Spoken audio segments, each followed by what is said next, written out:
እንደምታውቁት የቆላስይስ መጽሐፍ የተጻፈበት ዓላማ አንድ ነው። ትክክለኛ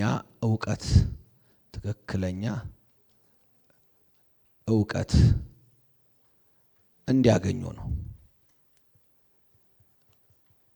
ትክክለኛ ዕውቀት እንዲያገኙ ብለን ስንል ትክክል ያልሆኑ ነገሮች ስላሉ በእግዚአብሔር ቤት ውስጥ እውነተኛ መንፈሳዊነት ይላል፣ ውሸተኛ መንፈሳዊነት ስላለ አይደለ? እንደዚሁ ደግሞ ትክክለኛ ዕውቀት ይላል፣ የውሸት ዕውቀት ስላለ መጽሐፍ ቅዱሳችን ላይ በግልጽ የውሸት ዕውቀት ይለዋል። ስለዚህ እነዚህ የውሸት ዕውቀቶች በዚህ ክፍል ላይ የምንመለከታቸው በደንብ ያየናቸው ምንድነው? እንደ ሌጋሊዝም አለ፣ ሂዩማኒዝም አለ፣ ሚስቲሲዝም አለ፣ ኤሴቲዝም አለ አይደለ? እነዚህ በሙሉ ትምህርቶች የውሸት ትምህርቶች የቆላስይስን ሰዎች ይዘዋቸው ክርስቶስ በቂ አይደለም መጨመር አለባችሁ ብለው ትዝ ይበላችሁ። በጣም ይሄ ትልቅ አይነት ሐሳብ ነው። ዴይቲ ማለት መለኮት ራሱን በአንድ ነገር ብቻ አይገልጥም። ሊገልጥ የሚችልበት ብዙ መንገድ አለው። ስለዚህ እንዴት አድርገን አንድ ክርስቶስ እሱን ገለጠው ብቻ እንላለን? there should be something ብለው ስለሚሉ የራሳቸውን ነገር እየሞካከሩ ለብቃት የጨመሯቸው ትምህርቶች ናቸው። ግን እዚህ ጋር ያገኘነው አንድ ነገር ነው። በዚህ ክርስቶስ አሁን እዚህ ጋር ሌላ መለኮት የለም። ማን ነው? ክርስቶስ ነው። ሌላ የለም። ሌላ ዴይቲ የለም። ያለው ዴይቲ ማን ነው? ክርስቶስ ነው። ክርስቶስ ምንድነው? የእግዚአብሔር ሙላት ነው። ሙላት ከሆነ 100% ሙላት ነው፣ አይጎልም። ክርስቶስን የሚያገኝ ሰው እግዚአብሔርን ለማግኘት ሌላ መጨመር ያለበት ነገር የለም። ሂስ ፉል አይደለ? ከዛ ምዕራፍ 2 ላይ ስንመለከት የእግዚአብሔር የክብሩ ነጸብራቅ ሆኖ እንደመጣ ሙሉ ለሙሉ ሊገልጠው እንደሆነ የመለኮት ሙላት በሱ እንደሆነ በትክክል አስረግጦ ምን ያደርጋል? ይናገራል። ስለዚህ በትልቅነት እንደገና ደግሞ ምንድነው? ትልቅ ነው ማለት ሱፐር፣ ግልጽ ነው። ሌላ የለም። ሙላት ደግሞ ይሄ ፉልነስ ፔሌሮማ ብለናል አይደል? ፔሌሮማ በግሪኩ ሙላት፣ ይሄ ሱፐር ማሲ ትልቅ ነው። እሱ ማለት ትልቅ ነው ስንል እኩያ ነው። ከማን ጋር? ከአብ ጋር እኩያ ነው። አያንስም። ወልድ ስለተባለ አያንስም። ወልድ ስለተባለ ተግባሩ ሚሽኑ ነው። ሚሽኑ እንጂ ወልድ ያደረገው በማንነቱ ማን ነው? ፈጣሪ ነው። እግዚአብሔር የተመሰገነ ይሁን። ስለዚህ ይሄ በጣም ሙግት አለው። እኛ ቤተ ክርስቲያን ሆነን ስለምንማር ነው እንጂ ዛሬም በቴዎሎጂ ኮሌጆችና በብዙ አይነት መንገዶች ላይ እነዚህ ትግሎች እንደቀጠሉ ናቸው። የነዚህ የትግል ውጤቶች ዛሬ በኑሮ ላይ ሰዎች የተለያየ ኑሮ የሚገልጡት ከምን ተነስተው ነው? ከቴዎሎጂ ተነስተው ነው። ምዕራፍ 3ን ስናነሳ ምንድነው ያለው? ቴዎሎጂው ነው ኑሮን የሚመራው ብለናል። ስለዚህ ምን ታምናለህ የሚለው ምን ትኖራለህ የሚለውን ይወስነዋል። ግልጽ ነው። የምትኖረው ከምታምነው አይለይም። ስለዚህ አንዳንዴ በአንደበታችን የምናምለውን ስለ ደሰኮርን ሪሊ እናምናለን ማለት አይደለም። that's why ቸርች የአማኞች ብቻ አይደለችም፣ ያላማኞችም ነች። ለዚህ ነው ጋብቻም ቢሆን ስራም ቢሆን ምንም ነገር ቢሆን ፈትነን ማወቅ ያለብን። ለዚህ ነው እግዚአብሔር ቃል ሲነግረን ይላል መልእክትም ትንቢትም ቢሆን ፈትኑ የሚለን ለምንድን ነው? ሐሰተኛ ስላለ ነው። ሐሰተኛ ደጅ ምን ይሰራል? የሚያሳሰት የት ነው? የሚያሳሰተውን ሰው ነው የሚፈልገው። ሐሰተኛ ሁሌ የሚፈልገው ትክክለኛ ነው። ትክክለኛ ያለው ቤት ነው? ቤተ ክርስቲያን ነው። ስለዚህ ትክክለኛውን ለማግኘት የት ነው የሚመጣው? ሐሰተኛው ቸርች ነው የሚመጣው። ስለዚህ ቸርች በጣም ንጹህ ስህተት የሌለበት አሜን የሚባልበት ሳይሆን የሚመነጠርበት የሚታወቅበት፣ ሁልጊዜ ሰዎች በሚሰጣቸውና በሚያደርጉት በተለይ ሰዎች ሲኖሩ እነዚህ ሰዎች እንዲህ የሚኖሩት ምን እያመኑ ነው ብለን መጠየቅ ያስፈልጋል። ምን አምኖ ነው ይህንን የኖረው? ስለዚህ ሐዋርያው ጳውሎስ በእነዚህ አይነት ምክንያቶች በአጠቃላይ ዓላማው የቆላስይስን ቤተክርስቲያን ታውቃላችሁ፣ እሱ አልተከላትም። ይችን ቤተክርስቲያን ኤጳፍራ የሚባል ኤፌሶን 3 ዓመት በተቀመጠ ጊዜ ጳውሎስ አብሮ የነበረ የጳውሎስ ተማሪ መቶችም ቤተክርስቲያን እንደተከላትና አምሳያዋ ግን ጳውሎስ ከተከላቸው ቸርቾች ጋር እኩል የሆነች። ለዚህም ኃላፊነት ወስዶ ከእስር ቤት ከጻፋቸው ደብዳቤዎች አንዱ የማን ነው? የቆላሲያስ ነው። እቺ ከተማ በጣም የነበረባት ሄረሲ ታላቅ ከመሆኑ የተነሳ የሚገርማችሁ ነገር አጠገቧ ያላችሁ ማን ነው የምትባለው? ከሰባቱ የእስያ አብያተ ክርስቲያን ሎዶቅያ፣ የሎዶቅያ ጎረቤት ነች። ሎዶቅያ በሐሰተኛ ትምህርት ምክንያት ተተችታለች። የት ላይ? ራእይ መጽሐፍ ላይ 7 አብያተ ክርስቲያናት ተጠቅሰዋል። ከምናጠናቸው ደብዳቤ ከተጻፈላቸው መካከል ሁለቱን ነው የምናነሳው፣ ኤፌሶንና አይደለ ምናነሳው ሎዶቅያ ነው። ሎዶቅያ የዝች አቻ ነች። ቆላሲያስ የሚባለው አገር ጠፍቷል። ስናጠናት እዚህ ላቸዋል። ቆላሲያስ በዲስትራክሽን በእርዝኩዌክ አገሩ ጠፍቷል። ከዛ በኋላ ቤዝ የሚባል ነገር እዛ ጋር የላቸውም። ስለዚህ ይቺ ከተማ በዚያን ጊዜ የነበረው ሁኔታ ሲጻፍ፣ ለዚህ ነው ለቆላሲያስ የተጻፈው ለሎዶቅያም ላሉት ይነበብላቸው ይላል። ቤት ላሉት ሎዶቅያም ላሉት ኦልሞስት 20 ኪሎ ሜትርስ ርቀት ላይ ያሉ ከተሞች ናቸው።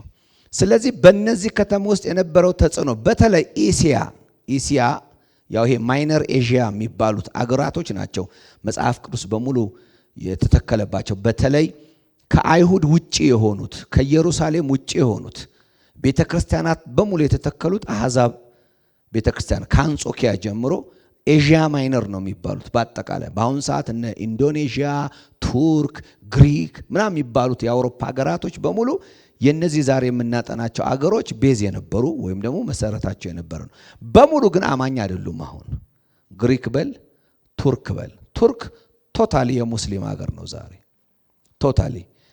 ነቃን የሚለውም የሚኖረው ምንድነው? በጣም ዘመናዊ ኑሮ ነው የሚኖሩት። አውሮፓ አይነቶች ናቸው። ግሪክ በፍልስፍና ምክንያት ክርስትና ማንሳት አትችልም። ኖ ዌይ። እነዚህ ቤተክርስቲያናቶች ዛሬ በታሪክ ሄዳችሁ እዚህ ጋር ነበር ሊባል ይችላል፣ ግን የሉም። ምንድነው ያጠፋቸው? ሄረሲውን ያጠፋቸው። ግልጽ ነው። ሁልጊዜ የቤተክርስቲያን ጠላት ምንድነው? ሄረሲ ነው ወይም ሐሰተኛ ትምህርት ነው። ስለዚህ በዛን ዘመን የነገራቸው ነገሮች ለኛ ሲተረጎም ምንድነው? እነዚህ ትምህርቶች ዛሬም አሉኛ ጋር የሕግ ትምህርቶች አሉኛ ጋር። የሕግ ትምህርት አስተማሪ እነማን ናቸው? የቀደሙት ቤተክርስቲያን ምንላቸው ቅዱስ ምንላቸው መጥቀስ እንችላለን። ኦርቶዶክስ ባይዘው ይሄንን ነው እኛ የምናውቀው። ኦርቶዶክስ ኢስትና ዌስት ተከፍሏል ከመጀመሪያው ማለት ነው። ኢስተርን ኦርቶዶክስ የሚባለው አለ የራሱ፣ ዌስተርን የሚባለውም አለ። በዚህ በኦርቶዶክስ በእንትኑ ሲከፈል እነዛኞቹ ኦርቶዶክሶች አሁንም ኦርቶዶክሶች ናቸው። ከኛ የሚለዩት መልአክ አያመልኩም፣ ታቦት አያወጡም። ጀስት ላይክ የካቶሊክ አይነት ስትራቴጂክ ይዘው ነው የሚሰሩት። ካቶሊክ ከነሱ ነው የወጣው። የኛ ከምን ጋር የተቀላቀለ ነው? የኛ ክርስትና ከሌጋሊዝም ጋር ተቀላቅሎ። ምክንያቱም ኢትዮጵያዊ በአጠቃላይ ስትጠይቁት ምንድን ነው የሚላቸው? እስራኤላዊ ነኝ ይላል አይልም? ቤዛችን ይሄ ሴማቲክ የሚባለው ዘር ይሄ ምክንያቱም ሰሜኑ አካባቢ ላይ ገና ሲገባ ክርስትና የክርስትናን መምጣት የሚቃወሙ ዮዲት ጉዲት ሲባል ትሰማላችሁ። እነሱ በሷ የሚመራው ክርስትናን እያጠፋ የአይሁድ እምነትን ለማስፋፋት ትልቅ ጥረት ያደርጉ ነበር። ስለዚህ በዛ ፍጭት ውስጥ ብዙ አይነት ቤተክርስቲያናቶች በዛ አካባቢ ላይ ከሌጋሊዝሙ ወይም ደግሞ ከሕጉ ጋር በመቆራኘት እኛ እስራኤሎችን በማለት እምነታቸውንም ቀላቅለዋል። ስለዚህ ብዙ የምናገኛቸው ሃይማኖት ተኮር ጥንታዊ ናቸው የሚባሉት እንደኛ አገር ስንመለከት ወይም ደግሞ ወደ ራሻ ስትሄዱ ወደ ዩጎዝላቪያ ስትሄዱ የምታገኟቸው ሕግ ሲደመር ጸጋ ሆኖ ነው የምታገኙት፣ ለመዳን ማለት ነው። በዚህ ነው የሚቀመጠው። ስለዚህ እነዚህ ቤተክርስቲያናቶች ምንድናቸው ብለን ስንመለከት እኛ በቃ የጥንት ናቸው የተቀደሱ እንደነሱ መሆን ነው ምናምን የሚል ሰው ታያላችሁ። ለምን? ስርዓታቸውን ደንባቸውን ነው የምናየው። አመለካከታቸው ግን ክርስቶስ በቂ አይደለም ከሚሉት ውስጥ ነው። አገኛችሁኝ? ስለዚህ ይሄ በጣም እኛም ዘመን ላይ ያለ ነው። አሁን የትኛውም ስትጠይቁት ሰው ይናገር እንደ ቀላል የሚናገሩ ቲክቶክ ላይ በእምነት ጉዳይ ላይ የመላእክቶችን ነገር ያነሳሉ አይደል? እዚህ ላይ ተነስቷል። የመላእክትን አምልኮ እየወደደ የሚል አንስተን የለ የመላእክት አምልኮ እኛ አገር ላይ በደንብ አለ። ምንጩ ከዚህ ነው። ስለዚህ መልአክን ምንድነው የሚሉት? መለኮት ስለሆኑ ክርስቶስ ላይ መደመር አለባቸው። የአማላጅነትን የአስታራቂነትን ነገር ለአንድ ነገር ብቻ መስጠት አንችልም። ምክንያቱም ለዚህ ነው አሁን ዕብራውያን ላይ ሲጻፍ ኢየሱስ ከመልአክ ይበልጣል ለምን ተባለ? ለምን ተባለ? ምን ውድድር ያስፈልጋል ለማለት ግልጽ ነው። ለምን ኢየሱስ አካል ይዟል፣ ተወልዷል፣ ሰው ሆኗል። መላእክት ግን የማይታዩ መንፈሶች ናቸው። ስለዚህ ከኢየሱስና ከመላእክት ማን ነው የሚቀርበው? መላእክቶች ይቀርባሉ። የማይታዩ ታላቅ ገናና ለመባል ከማርያም ተወለደ የሚለውን ከመልአክ በላይ ነው ማለት ይከብዳል። አካል የለበሰውን እንደ ሰው የበላውን የጠጣውን የደከመውን የተኛውን ያለቀሰውን ኤሎሄ ኤሎሄ ያለውን እሱን መለኮት ማለት ይከብዳል። አገኛችሁኝ? ለዚህ ነው ዕብራውያን ላይ ሲጽፍ የተጻፈው የዕብራውያን መጽሐፍ ለማን ነው? ቀጥታ ለአይሁዶቹ ነው የተጻፈው። ለአይሁድ ክርስቲያኖች በእምነታቸው እንዲጸኑ ከቦታቸው እንዳይንሸራተቱ ሲጽፍላቸው የሚጽፍላቸው ምንድነው? ከመላእክት ይበልጣል ነው የሚላቸው። ስለዚህ የመላእክት አምልኮ ቀላል የምትሉት አይደለም። ብዙ ሰዎች ከክርስቶስም በላይ ያደርጓቸዋል። ግልጽ ነው። አንዳንዶች ማማለድን ሲሰጧቸው ለምሳሌ ማማለድ የሚለውን ነገርኛ ከደም ጋር አገናኝተን ነው የምናነሳው። ክርስቶስ ኢየሱስ በደሙ ምን አድርጓል? አስታርቋል ነው የምንለው። እነሱ ደም አላፈሰሱም እንላለን። እነሱ ግን አማላጅ ናቸው ሲሏቸው ስለ ደም ነው እንደሚያወሩት። ስለ ደም አይደለም የሚያወሩት። በመንፈስ ከእግዚአብሔር ጋር ወዳጅ ናቸው። ስለዚህ እነሱ ያላስታር ማርያም ወዳጅ ነች። ከሷ በላይ ማን አለ ሊያስታርቅ የሚችል?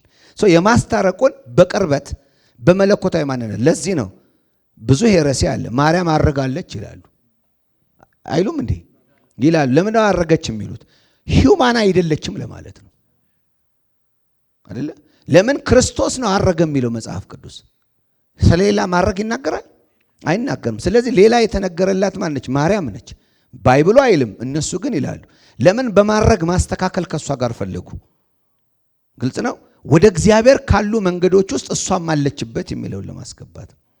ስለዚህ እነዚህ አይነት ነገሮች በጣም ወሳኝነት ያላቸው ናቸው። ስለዚህ አሁን ይህንን ያነሳሁት ምንድነው ከሪቪዥናችን ጋር ወደዛ ገብቼ ነው። አሁን ይሄ ዴይቲ ወይም ደግሞ መለኮት ክርስቶስ የተባለው በምን ምክንያት ነው ሊተች የሚችለው ብለን ስንመለከት በአንዳንድ ሁኔታዎች ላይ ሰዎች አምነውም በሕይወታቸው ግድፈት ይገኛል። አምነው ኃጢአት ይሰራሉ። የክርስቶስ ነኝ ብለው በሕይወታቸው የሚታይ ክፍተቶች አሉ። ስለዚህ ሰዎቹን አንተ የመለኮት ሙላት አለብኝ ካልክ እንዴት ኃጢአት ትሰራለህ? ከየት አመጣኸው? አይደል? አሁንም ውጭ ያሉ ሰዎች እኛን ይተክቻሉ አይደል? ጌታ ተናገረኝ ስትል አንተን ይላሉ። ቤት አግኝቶ ነገረ ሰማው የጌታን ድምፅ አይገባቸውም። ምን ሆነ ነው አንተ የጌታን ድምፅ የምትሰማው? እንኳን አንተ አይደለህም ይለና ምኑን ይጠቅስልሃል? ኤሴቲዝምን ይጠቅስልሃል። ኤሴቲዝም ምንድን ነው? ራስ ማጎሳቆል። በአንድ እግሩ 7 ዓመት የቆመውም እንኳን እንዲህ አልሰማም። እንኳን አንተ እዚህ በርገርህን እየበላ ከተማ ከተማ እየዞርክ ሰማው አየሁ ትላለህ አይደለም ይሉት። ስለዚህ ለመስማትና ለማየት እነሱ የሚያስቡት ነገር አላቸው ማለት ነው። ከዚህ የተነሳ አሁን ግድፈታችንን ወይም ደግሞ ምንድነው የጎደለው? ይሄ በክርስቶስ በቂ ሆኖ ሳለ በመዳን ምንድነው የጎደለው? ይህንን የእግዚአብሔርን ሕይወት ለመኖር ምን እንዲያቀተን አረገ? ኢየሱስ በቂ ሳይሆን ቀርቶ ነው ወይስ እኛ የምናረገው ነገር አለ? ግልጽ ነው። የተቀበልነው ወንጌል ነው ችግሩ ወይስ እኛ ጋር? ለዚህ መሬት አስይዞ ነገሮችን ለማስኬድ ሐዋርያ ጳውሎስ ምዕራፍ 3ን ጽፎልናል። ምዕራፍ 3 ትርጉም መጽሐፍ ያላችሁ ሰዎች የቅድስና ሕይወት መመሪያ የሚል ርዕስ ተሰጥቶታል። ምን ይለዋል? መመሪያ ነው የሚለው። መመሪያ ነው የሚለው። ሶ ኢፍ ዩ ካንት ዱ ዲስ፣ ይሄንን ፕራክቲካል ማድረግ ካልቻላችሁ አሁንም ለመለኮቱ ስድብ ትሆናላችሁ። በእናንተ ምክንያት የእግዚአብሔር ስም ዕለት ዕለት ይሰደባል። ይሌለ አሁንም እነዚህ ሰዎች አየህ ብቁ ቢሆን ኖሮ አንተን እንዲህ ያረግህ ነበር። አንተ እንዲህ ነህ ብለህ እንዲህ ትላለህ። ካንተ ይልቅ ኤሲቲዝሙ ይሻላል። ምክንያቱም አያገባም አልበላም ብሎ ገዳም ገብቶ ራሱን እየጨቆነ ከክርስቶስ ጋር ግንኙነት ባይኖረውም ግን አለኝ ብሎ ይናገራል። ከዛ ምን ይላል? ዓለማዊ እኮ አይደለም እሱ፣ እንዳንተ አይደለም። አንተ በዓለም ትኖራለህ፣ ፎቅህን ትሰራለህ፣ መኪናህን ትነዳለህ፣ ትበላለህ፣ ታገባለህ፣ ትጠጣለህ። ከአንተ እሱ አይሻልም? እሱ አላገባም ለጌታ ብሎ። እሱ ዓለምን ለጌታ ብሎ ምን አደረገ? ሸሸ፣ ከከተማ ወጣ፣ ገጠር ገባ። ጥሬ ነው የሚበላው ይላል። ሙግት እሱ ነው። ግልጽ ነው። ሐዋርያው ዳንኤል ሲናገር አሜሪካን ሀገር የመጡ አንድ እናት በቤተክርስቲያናችን ጋበዟቸውና ያው ከዚህ ሲሄዱ አሜሪካን ሀገር እናቶች ያው በልጆቻቸው ቁጥጥር ስር ስለሆኑ የሚሄዱበት ቦታ ይዘዋቸው ይሄዳሉና ቸርች ወሰዷቸው። ሐዋርያው ዳንኤል ቸርች ነው ሄዱትና እዛ አሜሪካን ሀገር ወንጌል ሰሙ። ከዛ ካለቀ ምሳ ላይ እንግዲህ እንግዳ ስለሆኑ እንዲጋበዙ ተፈልጎ ሲጋበዙ ሐዋርያው ዳንኤልን መዛ ጠሩትና አብሮ ምግብ። ከዛ ስለ ወንጌል ሊያስረዳቸው አንዳንድ ነገር ጀመረ። ልጄ ምንም እንዳትቀጠል ከዚህ ቀጥለ አሜሪካን ሀገር ተቀምጠ በርገርህን እየገመጥክ ይህንን ወንጌል ስትናገር አታፍርም? ሊትራሪ እንዲህ አሉኛል። እኔ ማልሰማ ገና ከመሰረቱ ነው። እኔ ልጆቼ ስለጋበዙኝ ቸርች መጣው እንጂ እናንተ የምትሉት ነገር አዎ ስትናገሩ ጥሩ ነው ትናገሩታላችሁ አሉ ብሎ መሰረታቸው። እነዚህ ሰዎች መሰረታቸው ምንድነው? እዚህ ጋራ ይህንን ህይወት ለመኖር ሌላ ነገሮች አሉ የተባለውን ፕራክቲስ ያምናሉ ማለት ነው። ለዚህ ነው ምን ይላሉ እናቶቻችን የሆነ ነገር አሁንስ በቃኝ ልቆረብ፣ ምን ልበል ይብቃኝ ይላሉ። አሁን ምን ልታረጉ ነው እንደዚህ የምትሉት? በቃ ከዚህ በኋላ ወደ እግዚአብሔር ቤት አይደለ? ስለዚህ ምን እያሉ ነው? አቅም ሲደክም፣ እድሜ ሲያረጅ፣ መዘሞት አቅም ስታጣ፣ መስረቅ አቅም ስታጣ፣ ምንም ነገር አቅም ስታጣ ወደ እግዚአብሔር ሂድ። ግድ ነው። ያ ግን እያለህ በየትኛው ሜካኒዝም አሸንፈህ የእግዚአብሔርን ህይወት ልትኖረው አትችልም። ስለዚህ ሁሌ ተሸናፊ ነህ። ያንን ማረግ ያለብህ ወይ በልጅነት ባህታዊ መሆን አለብህ ወይ እንደዚህ መሆን አለብህ። አለበለዚያ እድሜ ሲያረጅ ያው ራሱ ሲስተምህም እየወጣ ሲመጣ ወደዛ መሄድ ነው። ሐዋርያው ጳውሎስ ግን ምን ይላል? ወጣትም ሆን ሽማግሌም ሆን ክርስቶስ ካለ እግዚአብሔርን መምሰል ይቻላል ነው። ለዛ ነው ይሄ መጽሐፍ የተጻፈው። ስለዚህ ከምዕራፍ 3 ጀምሮ ባለፈው ስንመለከት እንግዲህ ያየነው የምናገረው በጣም መሰረታዊ ነገር ስለሆነ ነው። ምክንያቱም ምዕራፍ 1 እና ምዕራፍ 2 ስለ ዶክትሪን ነው የሚናገረው። ምዕራፍ 3 እና ምዕራፍ 4 ግን ስለ ፕራክቲካል ላይፍ ነው የሚናገረው። ሐዋርያው ጳውሎስ የትም ቦታ ስቶ አያውቅም። የሚጋፈጣቸው ሰዎች ተመሳሳይ ሰዎች ስለሆኑ ሁል ጊዜ ዶክትሪኑን ያነሳል፣ ህይወት ያነሳል። ዶክትሪን ያነሳል፣ ህይወት ያነሳል። ዝም ብሎ ዶክትሪን ስለሆነ የሚጠና ሳይሆን የህይወት መተግበሪያ መሰረት እንደሆነ ያውቃል። ስለዚህ 1 እና 2 ላይ አይሰሩም እነዚህ ነገሮች በሙሉ።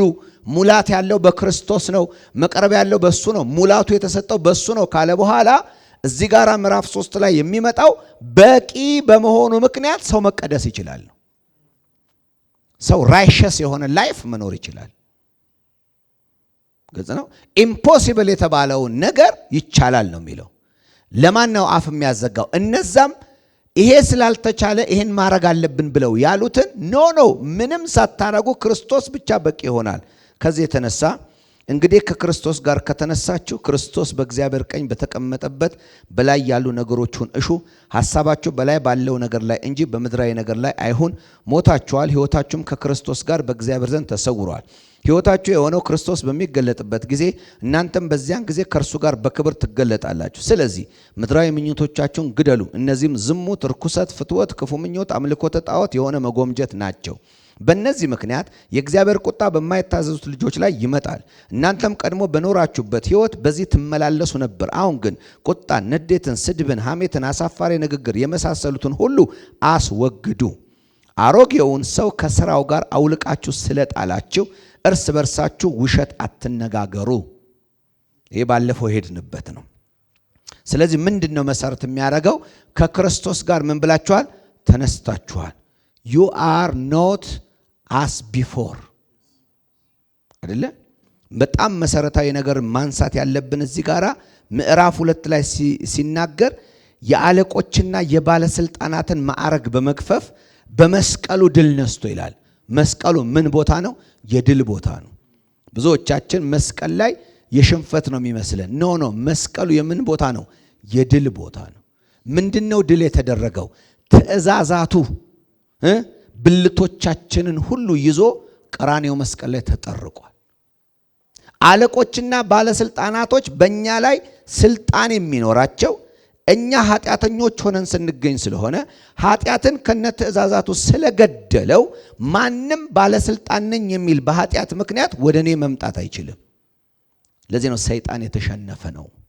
ለአዲሱ ህይወት ሰይጣን ባዕድ ነው። ለአዲሱ ህይወት እርኩሳን መናፍስቶች ባዕዳን ናቸው። ቁርኝታቸው ከኦልድ ኔቸር ጋር ነው። ስለዚህ ከእርሱ ጋር ከተነሳችሁ ብሎ የሚለው if you believe ቀደም ያለው ባለፈውም ስናገር ነበር። ሰው የሚያምነው በልቡ ነው። ሰው በልቡ አምኖ ይጸድቃል፣ በአፉ መስክሮ ይድናል። የሰው ልብ ሰው አያውቀውም። የሰው ልብ የሚያውቀው ማን ነው? ለዚህ ነው አንዳንዴ በህይወታችን ፍሬያማነት ሲጠፋ ቼክ ማድረግ ያለብን ማመናችንን ነው። የሰማችሁ ነው?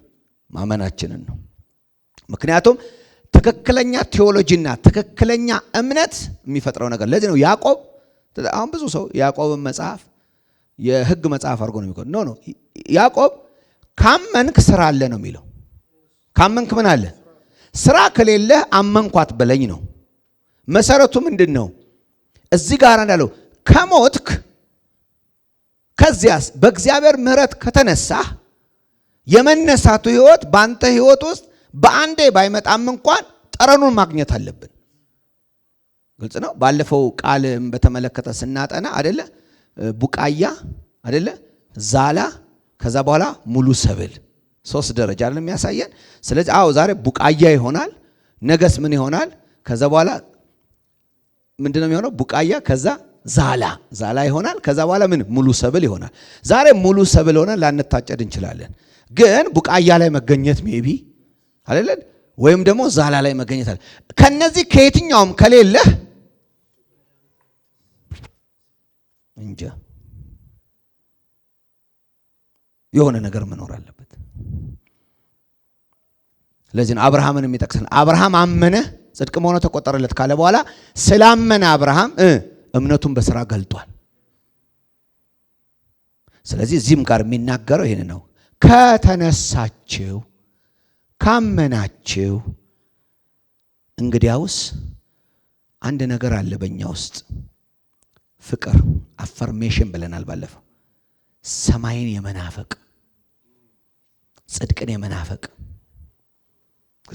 ፌል ብታረግም ቅድስናን ትናፍቃለህ አይደለ? ፌል ብታረግም አንዳንድ ነገሮች ቢያስቸግሩህም you have to cry ማልቀስ አለ። ለስህተት ማታለቅስ ከሆነ አፈርሜሽን ነው ቼክ የሚደረገው። ግልጽ ነው። ሰው ለወደደው ነገር አይደል? ያፈቀራትን ልጅ ያላገኛት ቀን ያለቅሳል። ቅድስናን ወዳችሁ ያላገኛችሁት ቀን ማልቀስ አለባችሁ። ፕራክቲስ ያላረጋችሁት ቀን ማልቀስ አለባችሁ። ቢኮዝ ፍቅር ያስነቅሳል። ማልቀስ ካልመጣልህስ ቼክ ማድረግ ነው። አየ ለዚህ ነው ሰዎች የክርስቶስ ህይወት ሰዎች በትክክል ከተቀበሉት እዚህ ጋር ይመጣሉ ብሎ ስለሚል እነዚህ ደግሞ የሄረሲ አስተማሪዎች ይሄ ነገር ያልመጣው በቂ ስላይደለ ክርስቶስ እነዚህን መጨመር አለብን ሲሉ ሐዋርያ ጳውሎስ አይጨመርም። እዚህ ጋር የሰዎቹ የራሳቸው ችግር ነው ይላል። ፐርሰናል የሚያመጣው ቅድስና የእግዚአብሔር ስራ ሳይሆን የሰው ስራ ነው። ቅድስና 2 ትርጉም አለው። አንደኛው ሆሊነስ ሴት አፓርት ማለት ቀደሰ ማለት ልክ ከዓለም እኛን ወስዶ የራሱ ሲያደርገን ቅድስና ነው። ክርስቶስ ስለኛ ራሱን ቀደሰ ይላል። ክርስቶስ ስለማ ምን ማለት ነው? ለየን ማለት ነው።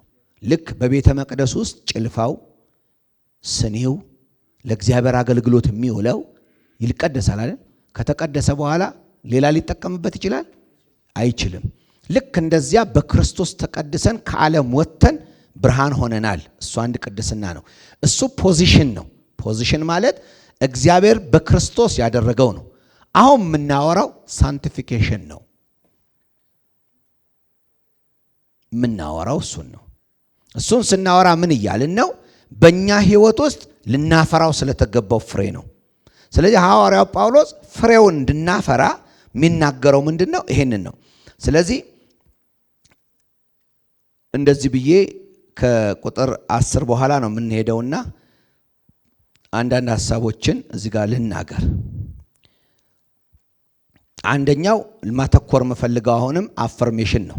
ቅድም እንዳልኩት አፈርሜሽን ምን ማለት ነው? ቁጥር 2 ላይ ያለው ማለት ነው።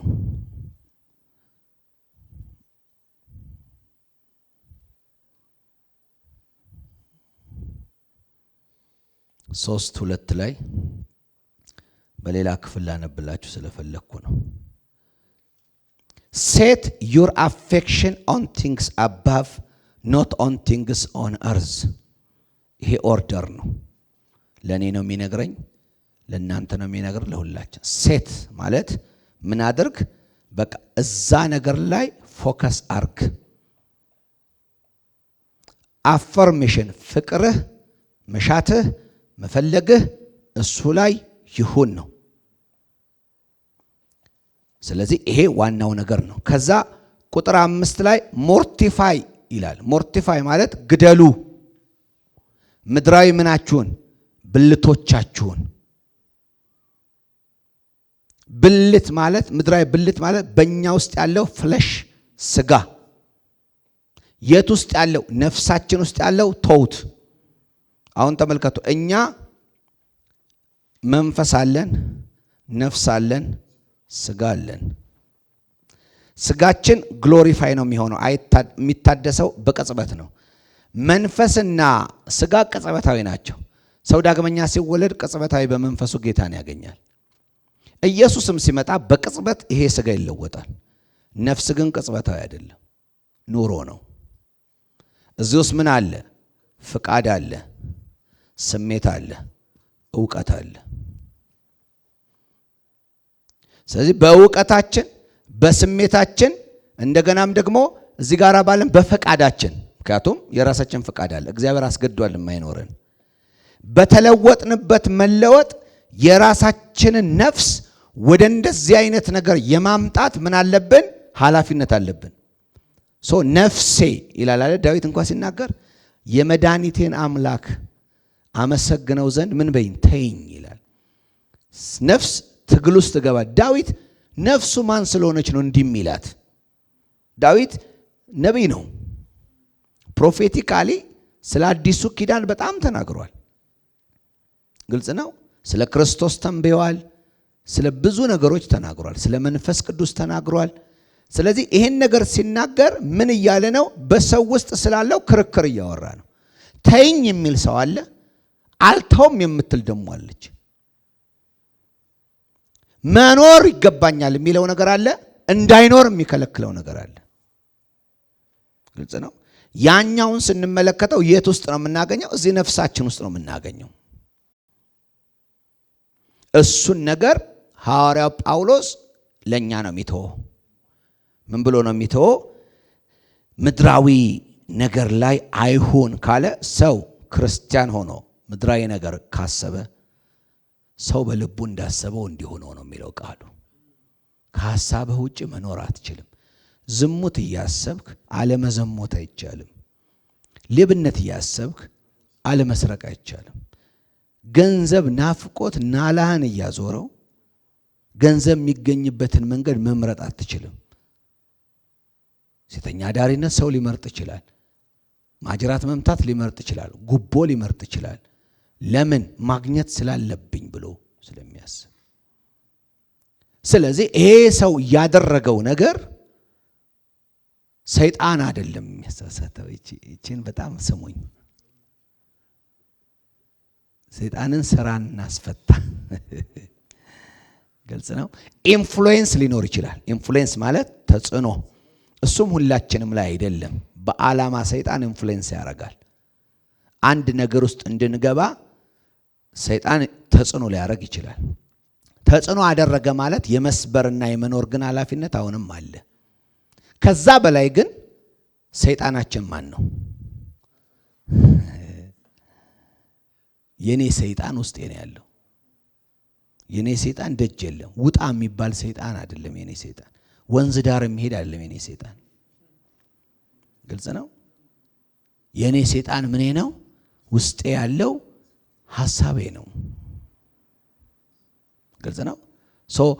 እንድንኖረው እግዚአብሔር አሁን ለምሳሌ ድል ማድረግ ብለን የምናስበው ምን ነው? ድል የምናደርገው በእኛ ውስጥ ያለውን ሐሳብ ነው። በእኛ ውስጥ ያለውን ሐሳብ ነው። እንዲህ ካለ በኋላ ቁጥር 5 ላይ እንግዲህ ምድራዊ ምኞቶቻቸውን ብሎ ምንድናቸው? ምድራዊ ያኛው ምንድነው? ምድራዊ ምኞት የሚለውን የሥጋ ፍላጎት አይደለ?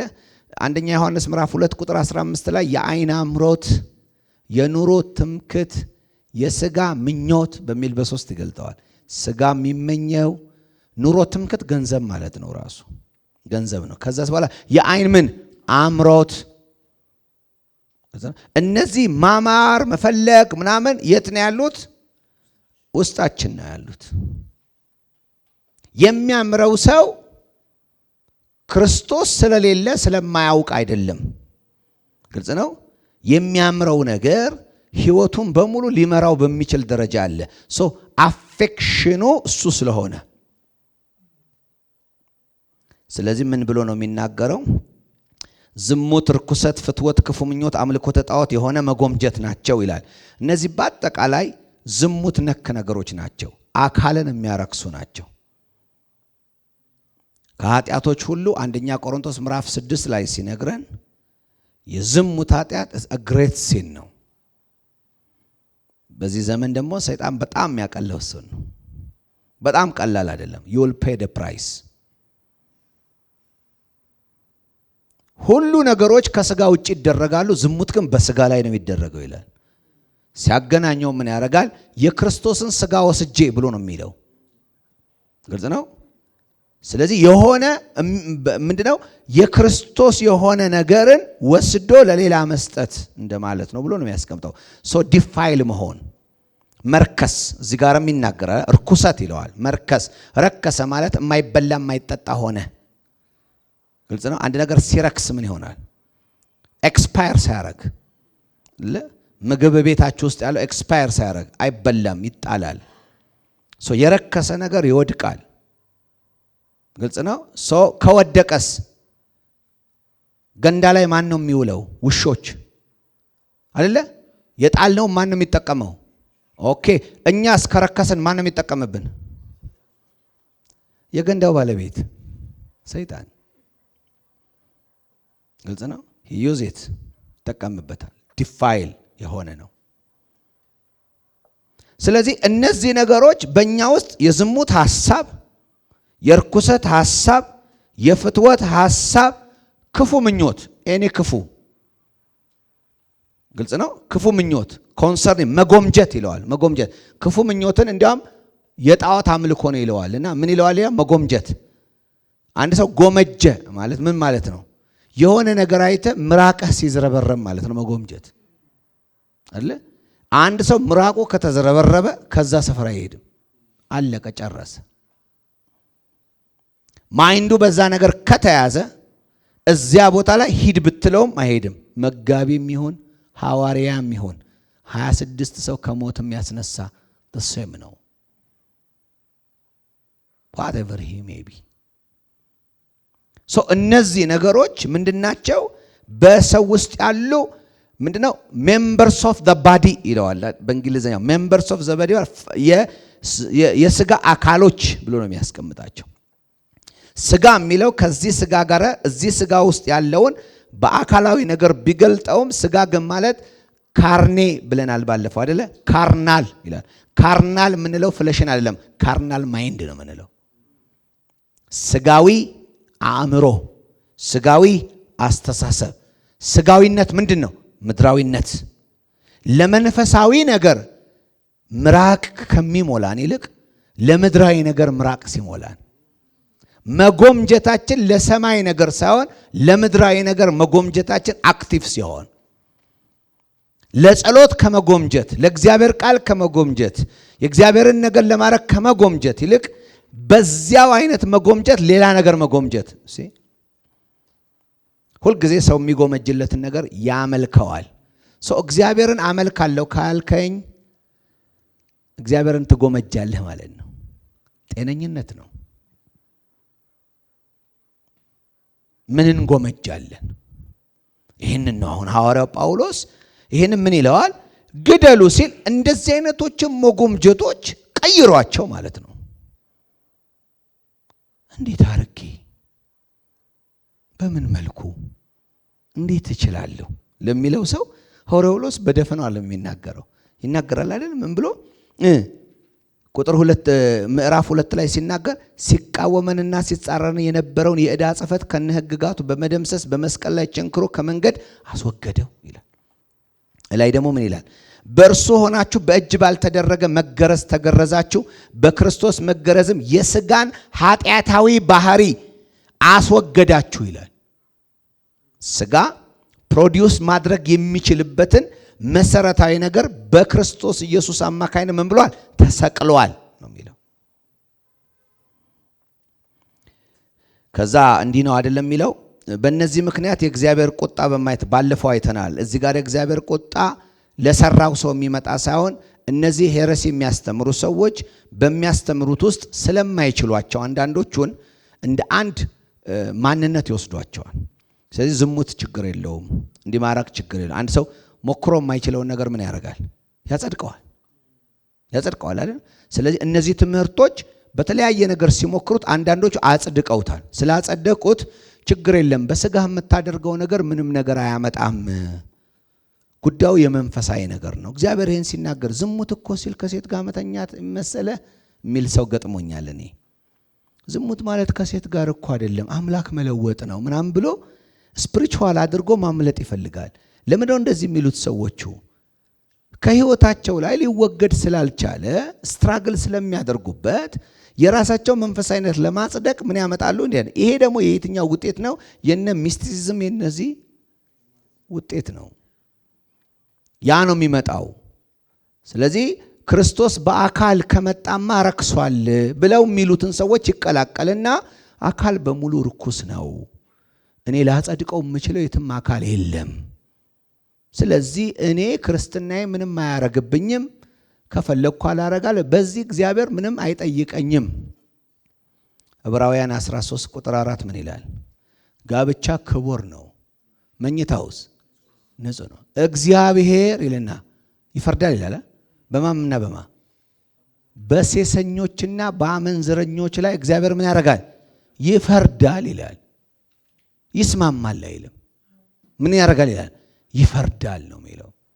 ሴሰኝነትና አመንዝራነትን አክሰፕት የሚያደርግ ምንም አይነት የክርስትና ቲቺንግ የለም፣ ሐሰተኛ ትምህርት እስካልሆነ ድረስ። ስለዚህ እዚሁ ክፍል ላይ ዝቅ ብሎ የሚናገረው ከዛ የኮሚኒኬሽን ሲኖችን ያመጣቸዋል። ያኛው ቦዲ ሲን ነው፣ ይሄ ደግሞ የኮሚኒኬሽን ሲን ሲመጣ ባለፈው አይተ። አሁን ግን ቁጣን፣ ንዴትን፣ ስድብን፣ ሐሜትን፣ አሳፋሪ ንግግር በሙሉ የምናቸው የኮሚኒኬሽን ሲን ናቸው።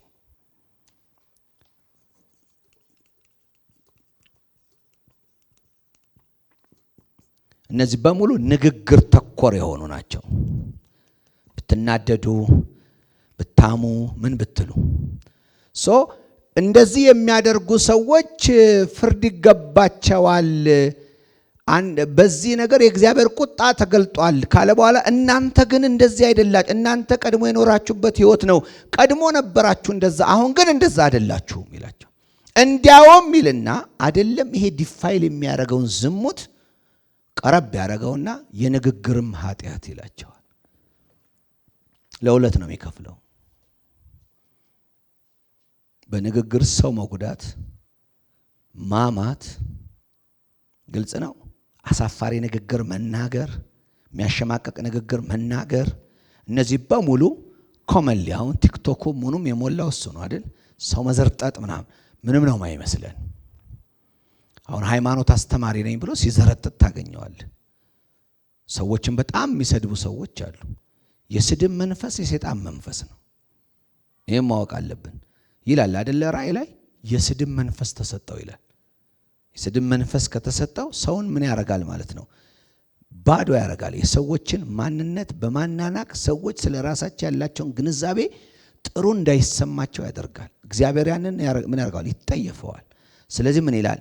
ስድብን፣ ሐሜትን፣ አሳፋሪ ንግግር የመሳሰሉትን ሁሉ አስወግዱ። አይደለም እነዚህን ምን አድርጉ? አስወግዱ። ለምን ታስወግዳላችሁ? ምክንያቱም መሰረታዊ በሆነ መንገድ በእናንተ ላይ የሚሰራ ነገር የለም። ባለፈው ሮሜ 6 አንስተናል አይደል? ምን አድርገናል? እኛ ከሕግ በላይ ነን፣ ከጸጋ ምንድን ነን? በታች ነን። ኃጢአት ምን ብሏል? ተሸንፏል። ያሸነፈ ማንነት በመንፈሳችን ውስጥ ተቀምጧል። እኛ በማን ነን? በክርስቶስ ነን። በክርስቶስ ስለሆነን ምንም አይነት ሙከራ ሌላ ሄረሲ ሳናረግ በዚህ ክርስቶስ በሰጠን ህይወት ይህንን የቅድስና ህይወት ማድረግ እንችላለን። ይህንን የሚገልጥልን እነዚህ ነገሮች ትክክል እንዳልሆኑም እንድናውቅ ነው አይደለ? አሁን የቅድስና ህይወት መመር አሁን የአዲሱ ሰው ህይወት ላይ አሳፋሪ ንግግር ተገቢ አይደለም። አዲሱ ህይወት ላይ ሐሜት ትክክል አይደለም። አዲሱ ህይወት ላይ እዚህ ጋር ያለውን ነገር በሙሉ ቁጣ፣ ንዴት፣ ስድብ፣ እነዚህ አይነት ነገሮች የአዲሱ ሰው ማንነት አይደሉም። ስለዚህ አእምሯችንን በዚህ ምን ማድረግ አለ? መለወጥ አለ። ከዛ ቁጥር 10 ላይ ነው መወስዳቸው። የፈጣሪውን መልክ እንዲመስል ይላል። የማንን መልክ? የፈጣሪው መልክ ማለት አዮን ብለነዋል። ኢሜጅ ግልጽ ነው።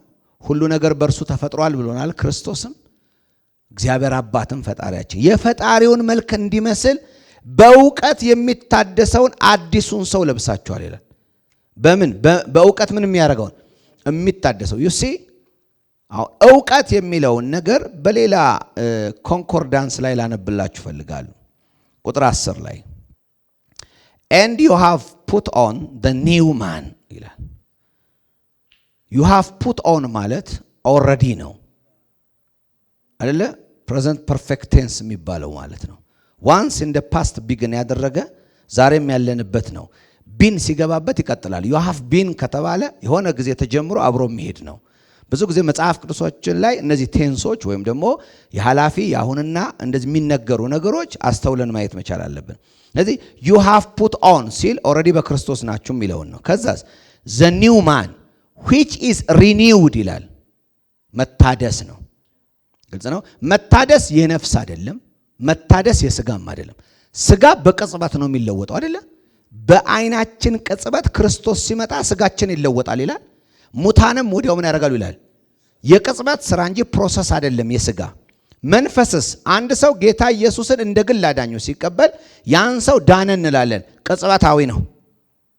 ሪኒዋል ከተባለ ማደስ ከተባለ ፕሮሰሱ የማን ነው? የነፍስ ነው።